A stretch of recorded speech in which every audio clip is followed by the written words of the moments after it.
Hey guys, कैसे हैं आप सभी लोग। My name is Loken Singh and you are watching me on sharp English academy YouTube channel. Friends, आज की वीडियो में हम आपके लिए लेकर के आए हैं बिगिन टू का प्रयोग फ्यूचर में।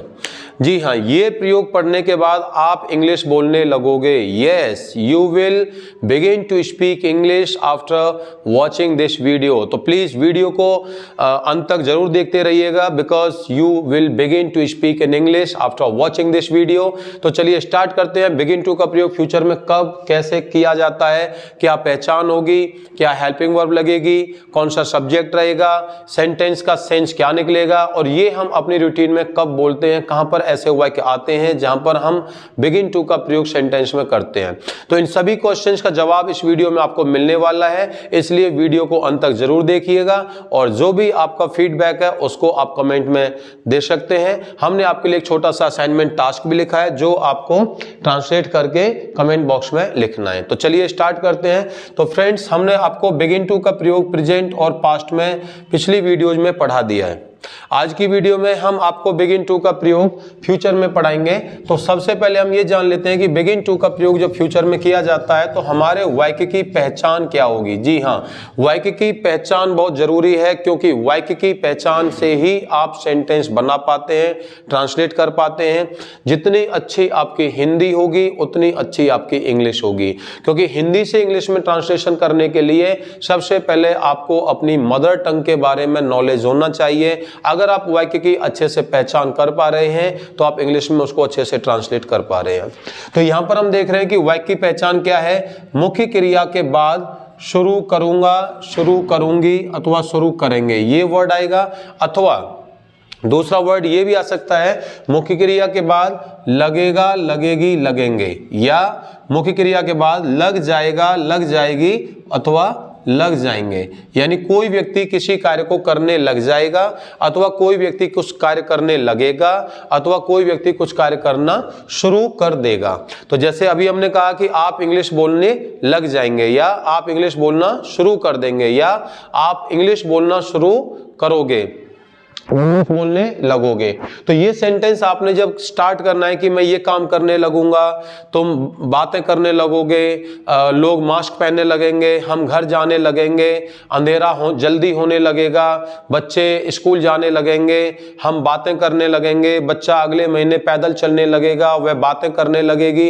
इन तमाम सेंटेंस में हम देख रहे हैं कि इनमें एक चीज कॉमन है, वाक्य अंत में जो एक्शन आ रहा है, यानी खाना, पीना, देखना, आना, जाना, सुनना, पढ़ना, लाना, पहनना, करना, हंसना, रोना, इन तमाम वर्ब के बाद में लगेगा, लगेगी, लगेंगे अथवा शुरू करेगा, शुरू करेगी, शुरू करेंगे अथवा शुरू लग जाएगा, लग जाएगी, लग जाएंगे, ये शब्द आ रहे हैं। तो ऐसे वाक्य की पहचान करने के बाद में हमको उस सेंटेंस का स्ट्रक्चर जानना बहुत जरूरी है, क्योंकि स्ट्रक्चर्स ही है जिसके साथ में आप उसको सही ट्रांसलेट कर पाएंगे और लिख पाएंगे। और फिर अगर आप स्ट्रक्चर सही बना रहे हैं, माइंड में आपके में स्ट्रक्चर है, तो आप उस स्ट्रक्चर के माध्यम से सेंटेंस को आसानी से ट्रांसलेट करके बोल भी सकते हो।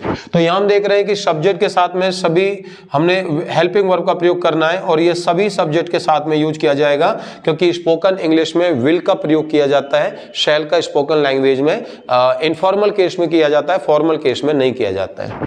तो सब्जेक्ट के साथ में आपको विल हेल्पिंग वर्ब लगाना है, उसके बाद में जी आपको लगाना है बिगिन टू।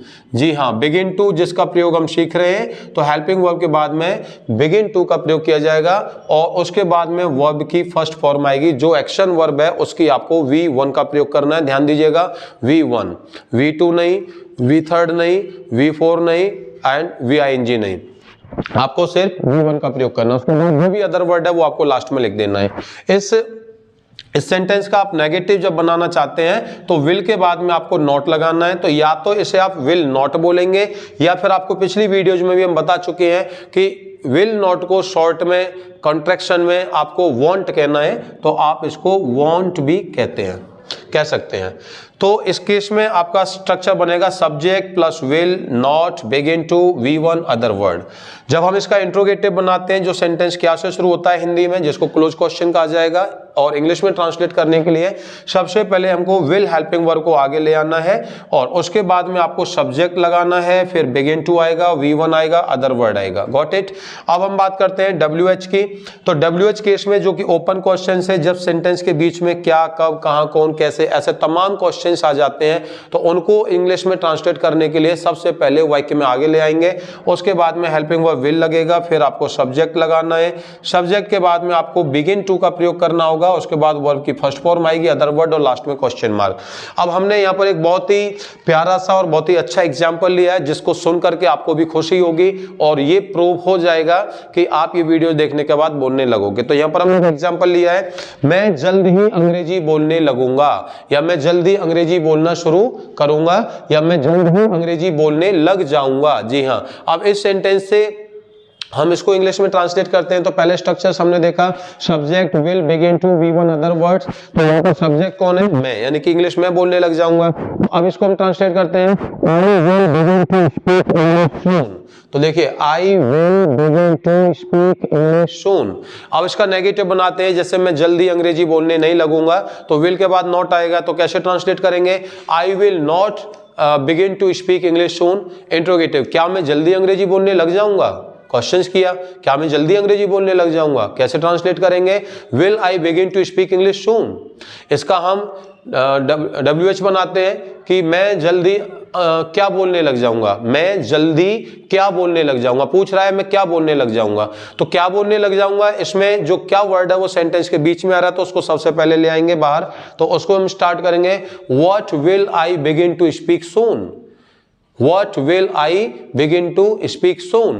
Got it? तो ऐसे हम और भी कितने सेंटेंस बना सकते हैं, जैसे मैं आपके सामने कुछ एग्जांपल्स बोलता हूँ। मेरी बहन घर जाने लगेगी, my sister will begin to go to home. Teacher हमें पढ़ाने लगेगा, the teacher will begin to teach us. हम स्कूल जाने लगेंगे, we will begin to go to school.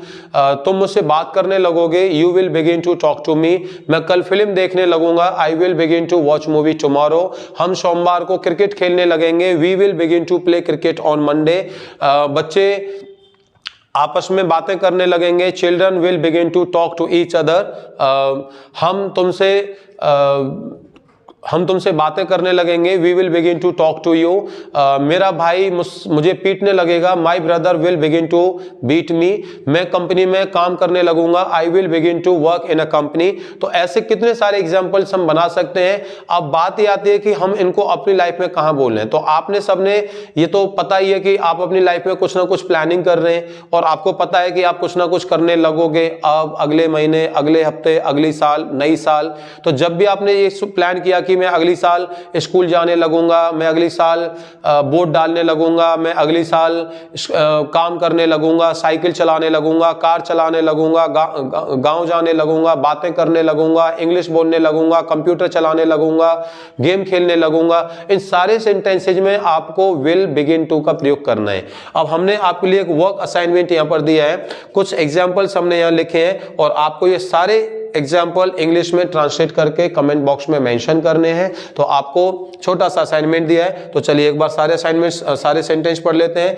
First sentence है, हम क्रिकेट खेलने लगेंगे। जी हाँ, हम क्रिकेट खेलने लगेंगे, इसको आपको इंग्लिश में ट्रांसलेट करना है। सेकेंड वन, लोग मास्क पहनने लगेंगे। अभी कोरोना आ गया है दोबारा से, तो मास्क तो पहनना ही पड़ेगा, सरकार भी कह रही है कि मास्क पहनो, तो दोबारा से कोरोना फिर आ गया है, तो हम इसको कैसे ट्रांसलेट करेंगे, ये आपको ट्रांसलेट करके कमेंट बॉक्स में बताना है। लोग मास्क पहनने लगेंगे। थर्ड, तुम बातें करने लगोगे। ठीक है, मैं तुमसे कह रहा हूं, तुम मुझसे बातें करने लगोगे, तुम मुझसे चैट करने लगोगे, तुम मेरी वीडियो देखने लगोगे, तुम इंग्लिश सीखने लगोगे। कितने सारे एग्जाम्पल्स मैं आपके सामने बोल रहा हूं। और फोर्थ है, मैं 2023 में नौकरी करने लगूंगा, यानी कि अगले साल में मुझे नौकरी मिल जाएगी, तो मैं बोल रहा हूं मैं अगले साल नौकरी करने लगूंगा, 2023 में नौकरी करने लगूंगा। लास्ट सेंटेंस यहां लिखा हुआ है, मेरा बेटा अगले साल स्कूल जाने लगेगा, यानी अभी वो छोटा है, अभी नहीं जा रहा है, तो अगले साल वह स्कूल जाने के लायक हो जाएगा। तो मैं कह रहा हूं कि मेरा बेटा अगले साल स्कूल जाने लगेगा। तो ये 5 सेंटेंस 6 सेंटेंस मैंने आपको यहां पर वर्क असाइनमेंट्स के तौर पर दिए हैं। उम्मीद करता हूं कि आप ये सारे सेंटेंस इंग्लिश में ट्रांसलेट करेंगे, उन्हें कमेंट में मेंशन करेंगे। और फ्रेंड्स, ऐसी ही मजेदार वीडियोस देखने के लिए आप हमारे साथ बने रहिए। अगली वीडियो में हम आपसे मिलेंगे एक क्लासरूम एक्टिविटीज़ के साथ में, जिसमें हमारे स्टूडेंट्स कुछ परफॉर्म करने वाले हैं और एक अच्छी गेम होगा, एक एक्टिविटी होगी जिसमें बच्चे अपना परफॉर्मेंस देंगे। तो please you are requested, if still you have not subscribed our channel, please subscribe our channel and press the bell icon so that you can get the notifications of all our upcoming videos. Thank you friends watching Sharp English Academy YouTube channel and keep on watching us.